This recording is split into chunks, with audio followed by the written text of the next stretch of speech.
Le journal.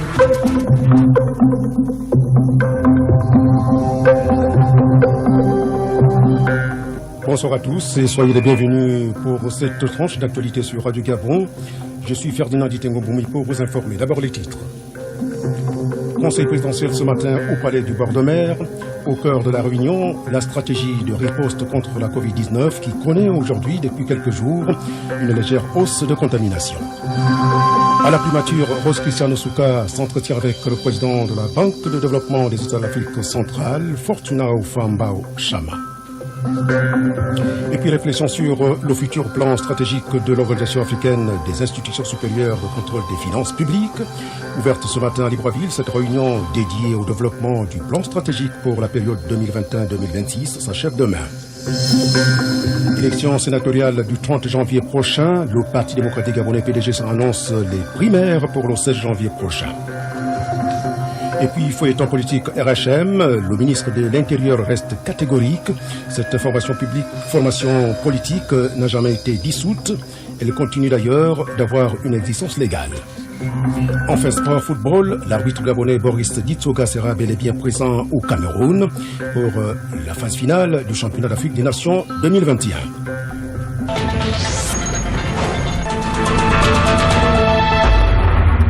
Cela dit, nous ouvrons ce journal avec le conseil présidentiel qui a eu lieu donc ce matin au Palais du Bord de Mer.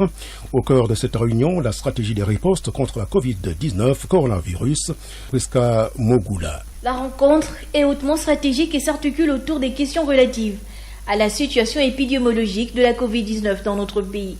Au cours de cette audience avec le Premier ministre, le ministre de la Défense et celui de l'Intérieur, le chef de l'État Ali Bongo Ondimba est revenu sur la vigilance et le respect des gestes barrières au regard des nouveaux cas enregistrés au cours des 2 derniers mois. Rose Christiane Souka-Raponda, Premier ministre, chef du gouvernement.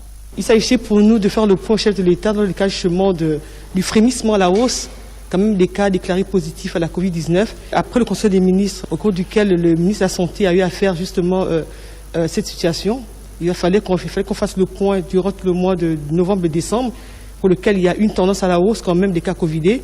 Il faut en sorte qu'il y ait plus de sensibilisation pour que les populations gabonaises sachent que la pandémie à la Covid-19 existe toujours et que les mesures barrières qui ont été édictées depuis déjà l'année dernière soient toujours respectées.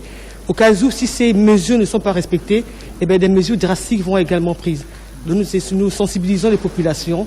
Vigilance, car la Covid existe et que les mesures barrières doivent être respectées. Au vu de la résurgence de la pandémie à travers le monde et dans plusieurs pays africains, le respect des gestes barrières est plus qu'une prescription médicale, c'est un guide de vie au quotidien pour freiner la propagation du coronavirus. Merci Priska Mogula. Au regard donc de la légère hausse de contamination observée depuis quelques jours, le combat contre la Covid-19 est bien d'être à sa fin.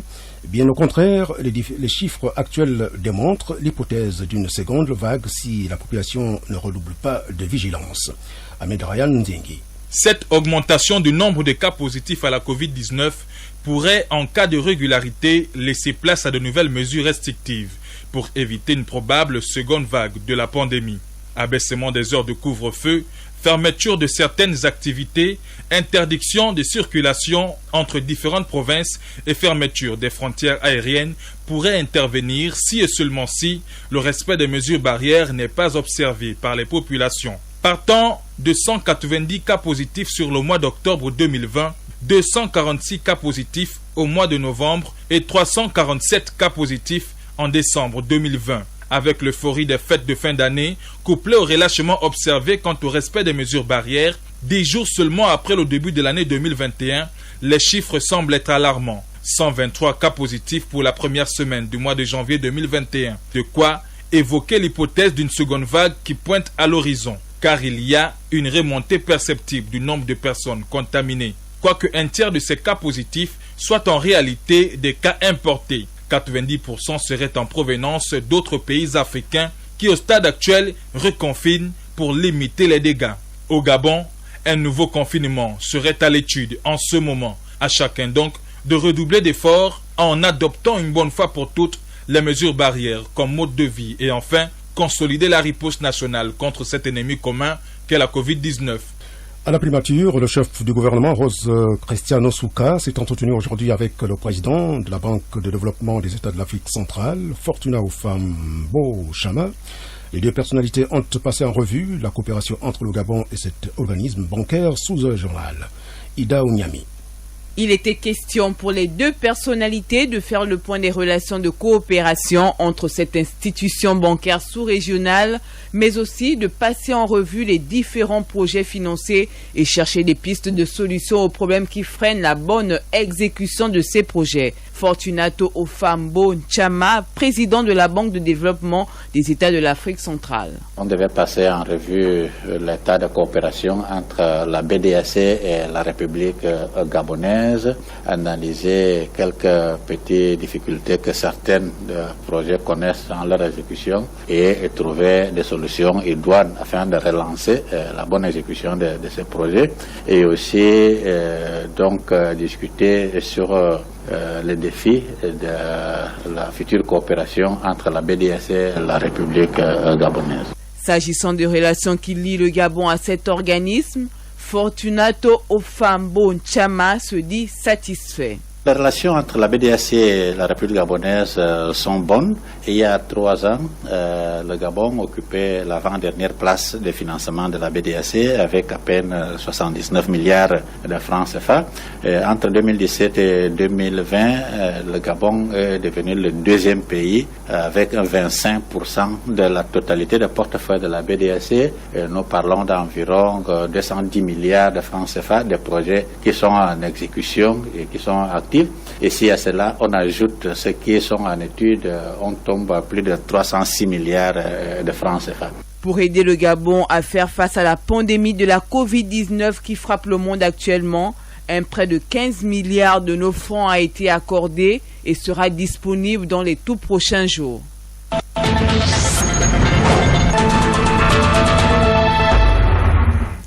Le futur plan stratégique de l'Afrosaï, l'Organisation africaine des institutions supérieures de contrôle des finances publiques, fait l'objet donc depuis ce matin à Libreville d'une réunion donc du travail ouverte par le premier président de la Cour des comptes, Gilbert Ngolakia.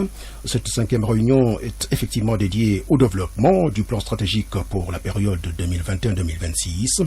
Avant donc Libreville, les experts s'étaient réunis à Yaoundé au Cameroun, à Dakar au Sénégal et à Accra au Ghana. Des réunions censées mettre en place des groupes de travail au sein de l'Afrosaï. Ray Moussavo. Cette réunion technique de 48 heures vise de manière spécifique l'identification des parties prenantes externes de l'organisation et des modalités de collecte de leurs attentes et perspectives vis-à-vis de l'Afrosaï, de développer les instruments permettant d'évaluer le plan stratégique 2021-2026 et de définir les activités prioritaires pour la mise en œuvre du plan stratégique au cours de l'année 2022. El Hadj Hassan, directeur général du secrétariat général de l'Afrosaï, l'organisation africaine des institutions supérieures de contrôle des finances publiques. Les assises visent un seul objectif, à savoir peaufiner le projet de plan stratégique 2021-2026 de l'Afrosaï à travers notamment l'élaboration des indicateurs d'évaluation de ce plan stratégique, la détermination des parties prenantes externes de l'Afrosaï dans le but d'intégrer leurs attentes vis-à-vis de l'Afrosaï et susciter leur accompagnement dans sa mise en œuvre. Les travaux de la task force chargée de l'élaboration du futur plan stratégique de l'Afrosaï se déroulent en présentiel avec les experts des institutions supérieures de contrôle du Cameroun, de la Côte d'Ivoire, du Sénégal et du Gabon et en visioconférence avec ceux de l'Afrique du Sud, du Kenya et de leur partenaire, l'AGIS. Ouvrant cette cérémonie, le premier président de la Cour des comptes, par ailleurs président de l'Afrosaï, Gilbert Ngolakia, a dit l'intérêt de cette rencontre. Je souhaite que l'objectif escompté soit atteint, à savoir que le plan stratégique 2021-2026 de notre organisation soit élaboré conformément à ce que nous souhaitons pour que nos ISC se développent, continuent à être performantes. Au terme des travaux de cette 5e réunion de la task force sur l'élaboration du futur plan stratégique de l'Afrosaï, les extrants ci-après sont attendus. La première monture du plan opérationnel 2022, les indicateurs de performance pertinents, la cartographie des parties prenantes et le questionnaire à soumettre aux parties prenantes. 19h39 dans tout le Gabon. L'opération de contrôle des véhicules en circulation sur l'ensemble du territoire national, prévue pour être lancée ce lundi, donc 11 janvier 2021, a-t-elle eu lieu? Gaël Mbimba, au Coco. Dans les rues de Libreville, ce lundi 11 janvier, aucun dispositif des forces de défense et de sécurité exceptionnel pouvant renvoyer à cette opération de contrôle des véhicules civils, administratifs et militaires. L'opération n'aurait donc pas débuté ce jour et Sylvie, la trentaine révolue, à bord de son véhicule, confirme cette thèse. Depuis ce matin, je n'ai pas été interpellée par les forces de l'ordre sur la voie. Moi, pas de souci, j'ai toujours mes papiers à jour, donc je n'ai pas de souci avec, aucun stress, rien du tout, non. Ce constat est également partagé par Claude, un autre conducteur. Moi, j'ai juste constaté qu'il y avait moins de taxis en circulation et puis il y avait trop de personnes en route qui attendaient des taxis. Donc c'est un peu le constat que j'ai fait. Et puis sinon, moi-même, je n'ai pas été interpellé depuis le matin. Initialement prévue pour le 20 novembre 2020, l'opération de contrôle des véhicules en circulation avait été repoussée au 11 janvier 2021 par un communiqué de presse datant du 19 novembre 2020, signé par les ministres en charge de l'Intérieur et de la Défense, Lambert Noël Mata et Michael Moussa Adamo. Ce report visait, dit le communiqué, à permettre aux nombreux automobilistes de procéder aux opérations de régulation. L'opération, si elle a été reportée à nouveau, seuls les ministères concernés pourront apporter des justifications. La politique à présent avec l'organisation les 30 janvier et 6 février prochains des élections sénatoriales dans notre pays. Le PDG, le Parti démocratique gabonais, donc, qui annonce les primaires pour le 16 janvier prochain. Fabien Guy Onkevele. Ces primaires en interne visent à déterminer les candidats qui doivent défendre les couleurs du Parti démocratique gabonais. Estelle Flore Agangou, secrétaire général adjoint 4 chargé de la communication et des relations extérieures, revient sur l'intérêt de ces primaires. Lorsqu'on établit les listes pour les élections locales, on désigne une tête de liste. La tête de liste qu'on désigne n'est pas forcément la personne la plus populaire ou la plus active au niveau du Parti démocratique gabonais. C'est un choix que nous faisons en disant telle personne va conduire la liste. Au sortir des élections, il y a des élus, il y a des conseillers, il y a celui qui est tête de liste qui est souvent élu, mais il y a aussi des conseillers. Et tous ces conseillers ont parfois envie d'aller au-delà. Donc en choisissant aujourd'hui d'organiser des primaires, nous voulons donner la possibilité à chacun de s'impliquer un peu plus dans la vie du parti en essayant d'aspirer aussi aux hautes fonctions. Le nombre des candidats devant être sélectionnés par siège de sénateur au terme des élections primaires par vote à bulletin secret et uninominal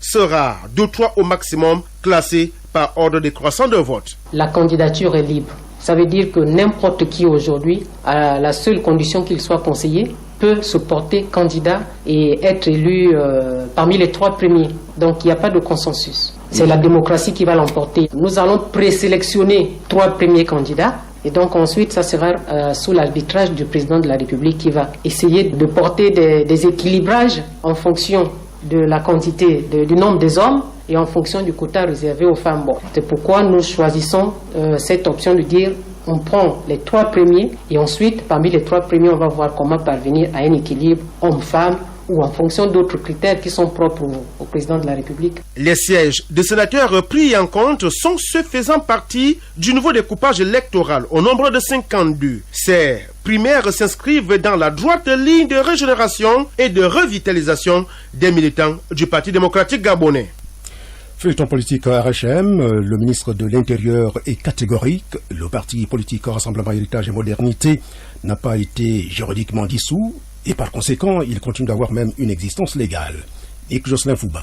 Le torchon brûle entre Michel Mengamesson et Alexandre Barrault-Chambrier, 2 frères et amis d'hier, 2 acteurs politiques qui ont décidé de se séparer. À l'origine de cette rupture, l'appartenance ou le maintien du parti politique de l'opposition RHM, Rassemblement Héritage et Modernité. Michel Mengamesson, président d'RHM. Je ne lui dis pas de ne pas créer son parti. Je ne lui dis pas de ne pas continuer à faire sa politique. Je lui dis simplement que il faut que tu reconnaisses que le RHM, toi et moi, nous avons créé le RHM. Même ça, il fait comme ça. Il fait comme si ce que je dis n'est pas vrai. Il est de notoriété publique que nous avons créé ça à 2. Le parti n'appartient pas à Barrault, n'est-ce pas? Ni à moi tout seul.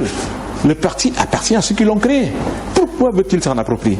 Surtout que lui-même, après qu'on ait fait chemin ensemble, il a décidé unilatéralement, n'est-ce pas, de partir de là. Est-ce que c'est moi qui lui ai dit de partir de là? Donc je ne parle pas des mêmes choses. Michel Mengamesson est clair, le RHM ne doit pas disparaître. Je ne lui dis pas de ne pas créer un parti autre que le RHM, si tant est qu'il le veut. Moi je lui dis de ne pas tuer le RHM parce qu'il veut créer son parti. Vous comprenez que c'est deux débats différents. Donc le débat du RPM ne nous regarde pas, il fait ce qu'il veut. Si j'avais la possibilité de dire au ministre de l'Intérieur de le légaliser, je lui dirais légalise-le lui, et puis si c'est un citoyen, il veut créer son parti. Bon vent, moi je ne parle pas de ça. Nous on ne parle pas de ça. Nous on parle de l'existence du RHM, du maintien du RHM qui est notre patrimoine commun et pour lequel nous sommes élus. Et nous ne pouvons pas accepter que ce parti, on le dissolve, parce que si on le dissout, nous on devient quoi à l'Assemblée? C'est ça la question de fond. Est-ce que vous pouvez vous voir en train de mourir, n'est-ce pas? On est en train de scier la branche sur laquelle vous êtes posé. Et tu dis, bon ben oui, allez-y couper. Alors, si le rassemblement Héritage et Modernité existe toujours, tous les acteurs politiques qui ont été élus sous l'étiquette de ce parti de l'opposition vont revenir à la maison. Sinon, ils pourront perdre leur mandat. Et puis, à propos des partis politiques, du moins leur création dans notre pays, le cas justement du Rassemblement Héritage et Modernité, c'est le thème d'ailleurs de l'émission Gabon Politique, diffusée ce mardi 12 janvier sur nos antennes à partir de 10h05. L'invité de ce débat, animé par Claudette Eoré et Achille Mwanda-Moussoti, n'est autre que la géopolitologue Chantal Minzé-Abessolo. Extrait. Il y a des motivations multiples, c'est en fonction de l'histoire politique des pays concernés. Il n'y a aucune raison que celle-là n'en constitue pas une, d'autant qu'effectivement, avec le pluralisme, nous savons, c'est un secret de polichinelle, que les questions parfois de démocratie interne dans certains partis politiques dans notre pays, notamment, pour le dire, le Parti démocratique gabonais qui, par la force, par la récurrence, effectivement, de la nécessité de faire intervenir des logiques de sanctions, par la multitude d'entités qui s'en vont progressivement, depuis, on peut partir des toutes premières mouvances, tendances du CLR à l'époque, au début des années 90, jusqu'à aujourd'hui, il y a toujours eu comme ça des clivages qui se sont créés et qui n'ont pas toujours su être contenus. Et ça a donné matière à ce que certaines personnalités s'échappent de ce contrôle-là pour créer leur formation politique. Et cela est de bonne guerre.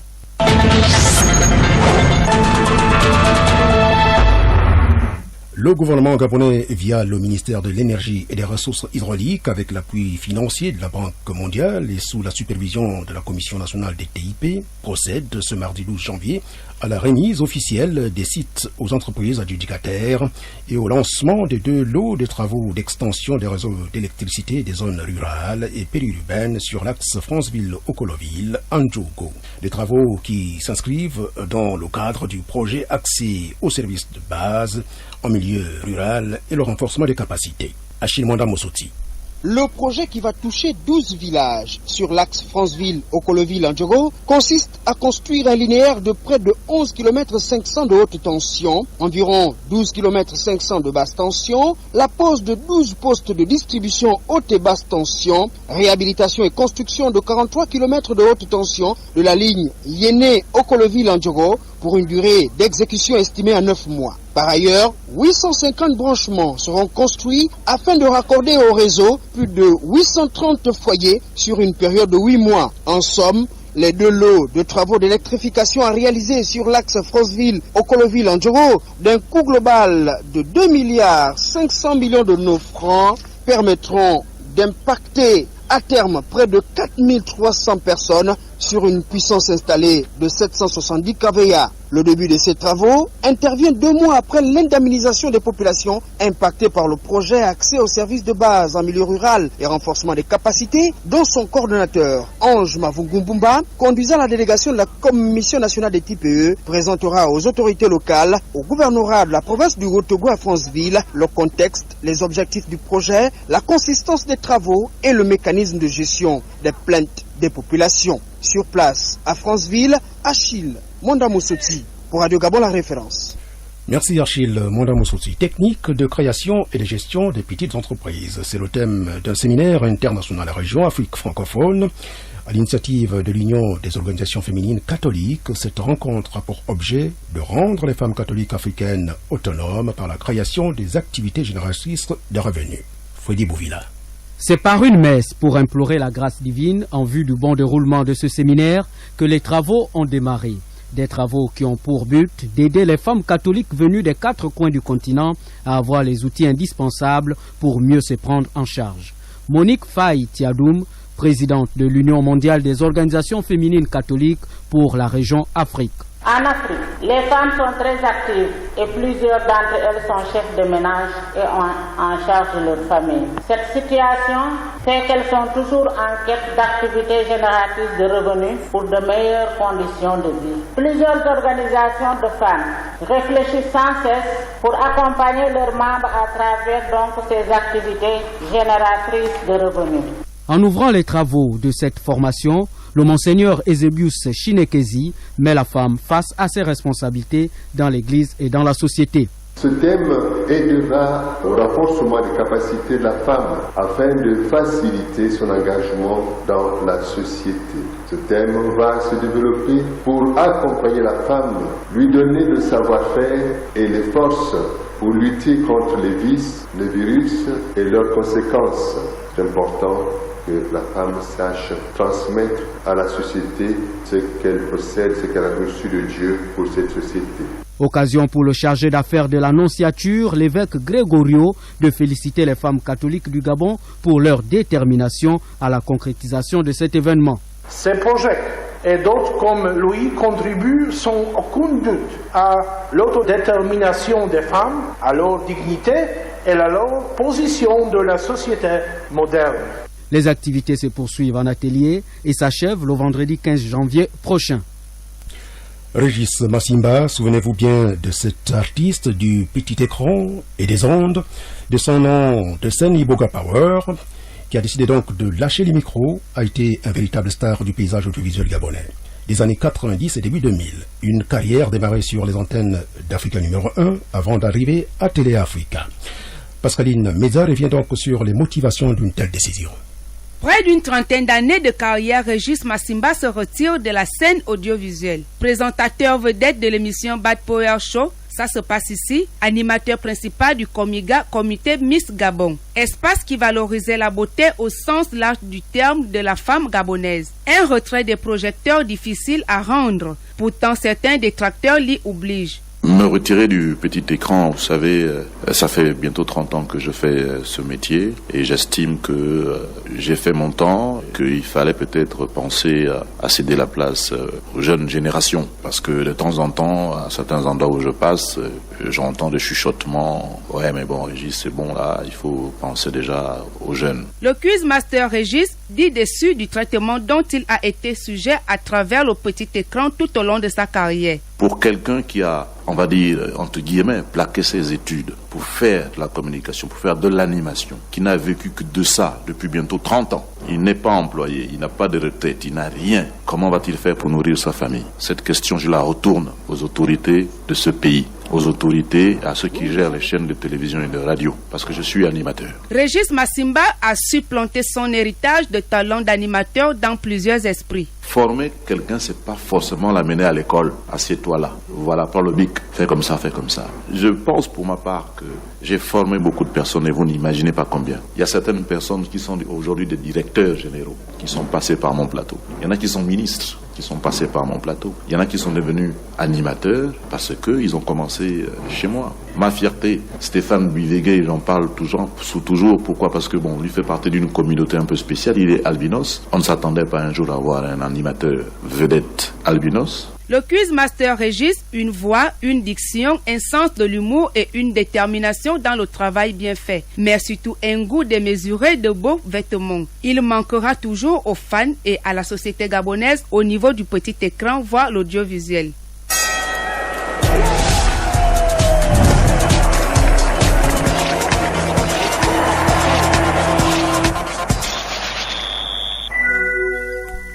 Et nous voici en sport, la page des sports ce soir, avec vous, Berlek Lekobat. On commence par le championnat d'Afrique des Nations 2021. Nous sommes là en football. Exactement. Alors, l'arbitre gabonais Boris Ditsoga sera bel et bien présent au Cameroun pour la phase finale. Oui, arbitre assistant, très exactement. Boris Marles Ditsoga, retenu donc pour officier durant le championnat d'Afrique des Nations de football, le CHAN, la compétition dédiée aux footballeurs évoluant sur le continent. Il faisait partie des 39 arbitres présélectionnés par la commission d'arbitrage de la Confédération africaine de football pour participer au test physique dans le cadre de la 5e édition à venir du CHAN. Le tournoi aura lieu au Cameroun du 16 janvier au 7 février prochain après avoir été reporté l'année dernière à raison de la pandémie du Covid-19. Et voilà pour donc le championnat d'Afrique des Nations. On passe donc de la CAN, des moins de 17 ans, coup de tonnerre dans la zone Afrique de l'Ouest avec la disqualification. La disqualification du Togo. La disqualification du Togo, oui, hôte du Togo. Voilà. Oui, pays hôte du tournoi qualificatif. Déjà admis en demi-finale, le Togo vient d'être disqualifié par la Confédération africaine de football. Un test IRM a révélé au moins un cas de non-conformité sur l'âge dans les rangs des éperviers. Conséquence, tous les matchs du pays hôte ont été annulés. Une sanction injustifiable selon la Fédération togolaise de football qui compte faire appel dès qu'elle aura reçu la décision officielle motivée de la commission d'organisation des compétitions des moins de 17 ans de la CAF. Si cette décision est confirmée, c'est le Burkina Faso qui en sortira gagnant et nanti d'un ticket qualificatif pour les demi-finales, tandis que le Bénin, initialement éliminé, conservera une chance de qualification. Affaire à suivre. Alors, on quitte donc l'heure de jeu Berlek pour voir clair ce qui se passe au sein de la Confédération africaine de football, CAF. Le renouvellement du comité exécutif est désormais prévu pour le 12 mars prochain. Après donc la validation des premières candidatures par la CAF jeudi dernier, il y aura un dernier regard, celui de la commission des contrôles de la FIFA. Oui, on rappelle les candidatures validées par la Confédération africaine de football, celle du Sénégalais Augustin Senghor et de l'Ivoirien Jacques Anouma. Dans le même temps, la CAF avait donné un feu vert provisoire aux candidatures du Mauritanien Ahmed Yaya et du Sud-Africain Patrice Motsepe qui devront passer un grand oral le 28 janvier prochain. Par contre, la candidature du président sortant, le Malgache Ahmad Ahmad, a été recalée en raison de la suspension de 5 ans prononcée par la FIFA à son encontre. Sauf que tout ça, c'était avant. Ce dimanche, la CAF a annoncé qu'elle ne sera pas la seule décisionnaire dans ce dossier. En clair, la FIFA aura aussi son mot à dire. Les dossiers de candidature devront donc passer sur la table de la commission de contrôle de la Fédération internationale de football. C'est seulement après cette étape qu'une date d'officialisation de la liste définitive de tous les candidats à toutes les élections sera connue, à savoir les membres du comité exécutif, les membres du conseil de la FIFA et le président de la CAF. Le chemin semble donc encore un peu long pour les différents candidats déclarés à cette élection à la tête de l'instance fêtière du football continental. Merci. Donc, Berlette Lekobat. En page magazine de cette édition d'information, poursuite de la série des bioportraits. Régis Meunier nous parle ici donc du premier président gabonais, Léomba Minkomidan.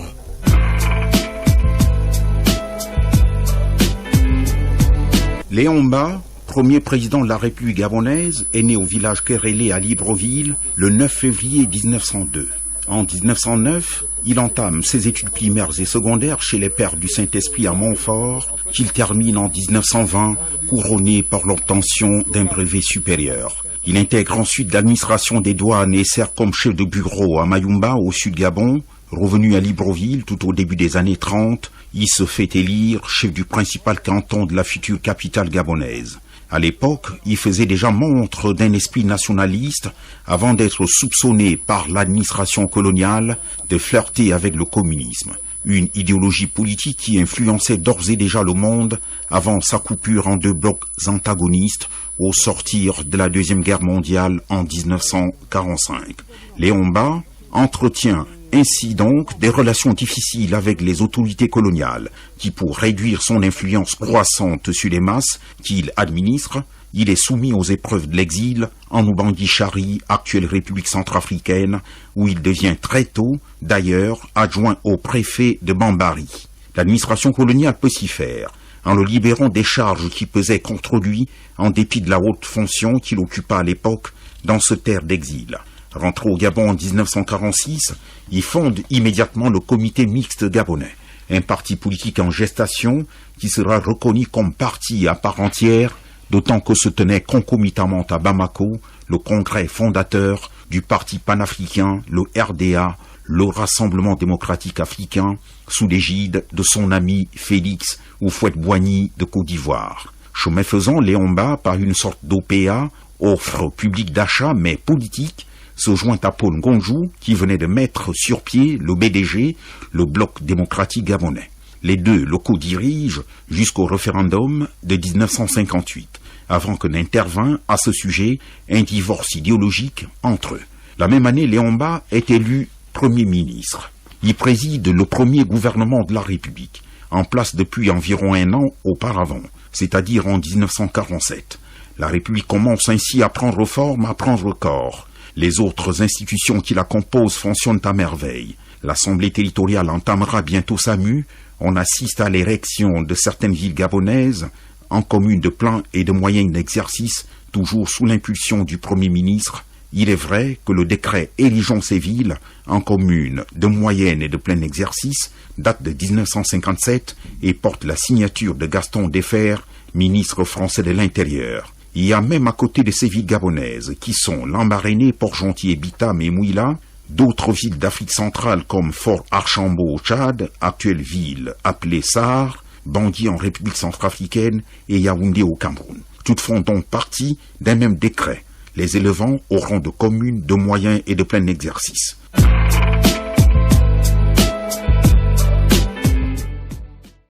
Vous êtes câblé sur Radio Gabon émettant de Libreville, 88.7, 96.5 FM. Où que vous soyez, nous sommes avec vous.